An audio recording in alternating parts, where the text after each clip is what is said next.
Just me? Okay, alright. If you're on a budget, you're looking for the cheap places to eat and drink, this is not the neighbourhood for you. It's a very expensive part of town. If you like expensive food, expensive beer and pretentious people, come back down here later on. It's called Storopan. That's how you find it on a map.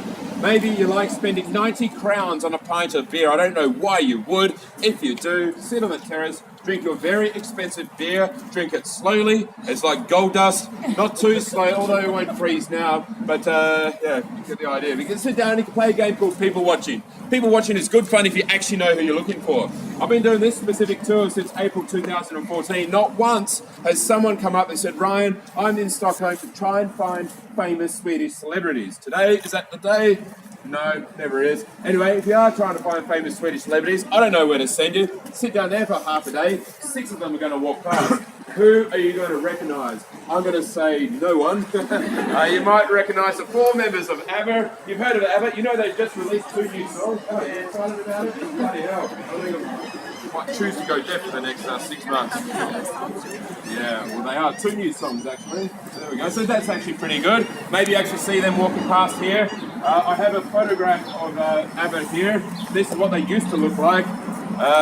There we go. Back in the day, they won a singing contest, Eurovision, in 1974. Sweden was number 1 in Europe again. We're number 1 again in the 1970s, thanks to a tennis player called Bjorn Borg. Have you heard of Bjorn Borg? Yeah, he used to be a tennis player. Bjorn Borg means fair castle from Swedish to English. Now he sells underpants. That is male multitasking at its finest. Is anyone into nightclubbing by any chance? I'm not really, but yeah, if you are, okay, I know nothing about it. But my Swedish mates, all 4 of them I have, they say that this castle-looking building here, it is not the best, it's one of the worst, but it is open the latest. So if you're looking for a club to go to at 3 a.m, go to the Spy Bar. Now, Spy in English means something completely different in Swedish. Spy in English, you might think it's a good place to meet your international man or woman of mystery. Spy in Swedish is pronounced spew, literally means to throw up. Not the classiest place to meet to make Swedish friends or Swedish. Meet your Swedish partner. I'm trying to make Swedish love. Doesn't sound so good, does it? Anyway, but it could be a good place to make Swedish friends. Normally, when I go traveling, I like to do a tour like this, and then I would spend the rest of the afternoon in a pub. I'll buy a local, him or her, pints of beer. Tell me something brilliant about your town. If you like talking to random strangers on your holidays, you are in the world's worst city for it.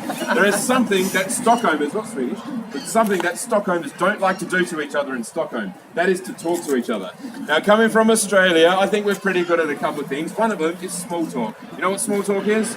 That's easy. Look like this. Let me show you. You walk down the street, I walk down the street, I go, hi, how are you? I don't care. You don't care, you say good thanks yourself. That is small talk 101. That's what makes communities go around. Then you go back home and go, oh, I saw Ryan today, how was he? He was brilliant, it was good, thanks, all right?